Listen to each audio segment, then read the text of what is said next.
Então, boa noite. Aqui vamos continuar sobre fluidos não newtonianos.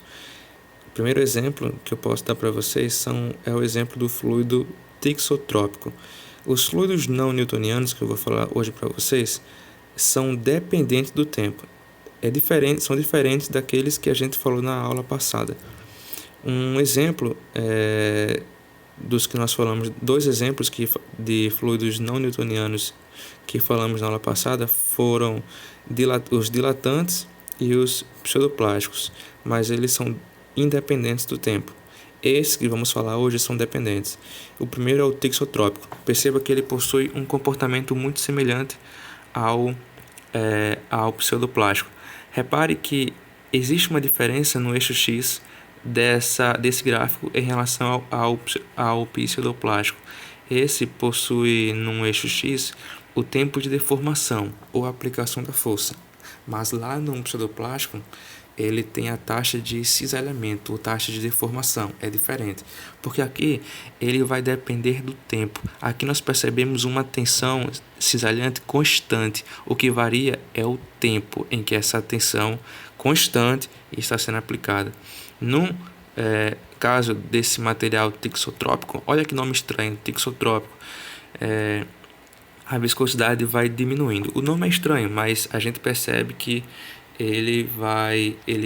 o nome se explica por si mesmo, né? É do grego, tixo é como se fosse tocar e trópico é a forma, mudar. Então, à medida em que ocorre esse toque que a gente chama aqui de corte ou tensão cisalhante, ele vai mudar a sua forma de maneira a que ele fique mais fluido e menos viscoso. O outro tipo de fluido não newtoniano, que é dependente do tempo, está aqui, ó. A prova de que ele é dependente do tempo é que a gente vai colocar aqui no eixo X o tempo de deformação, como a gente viu agora, no caso do tixotrópico. Então, nesse caso do relpéxido, aqui é um outro nome complicado, né? Mas o relpéxido, a viscosidade dele é aumentada à medida em que o tempo de tensão ele aumenta. A tensão também é constante, mas aqui a gente está vendo o tempo da tensão que vai aumentando. Enquanto o tempo vai aumentando, a viscosidade também aumenta e o fluido fica cada vez mais duro, assim, menos fluido, mais viscoso e mais difícil de ter alguma deformação. Então, esse é o comportamento do fluido relpéxido, certo? E ele tem uma característica associada à dilatância, né?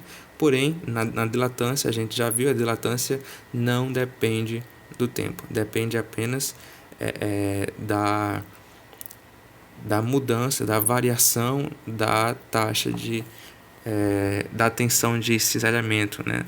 Da taxa de cisalhamento. Então, vamos lá. Finalizamos com esse slide aqui. Você percebe que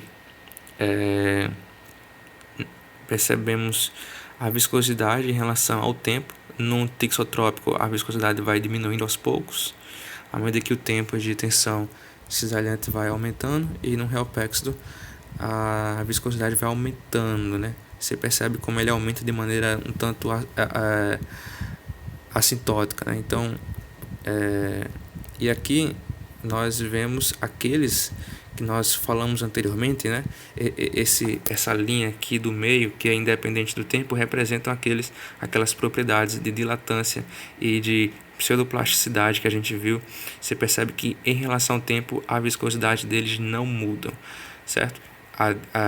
O fluido dilatante e o fluido pseudoplástico, eles só vão ter as suas viscosidades alteradas de acordo com a variação da taxa de cisalhamento e não com o tempo, certo?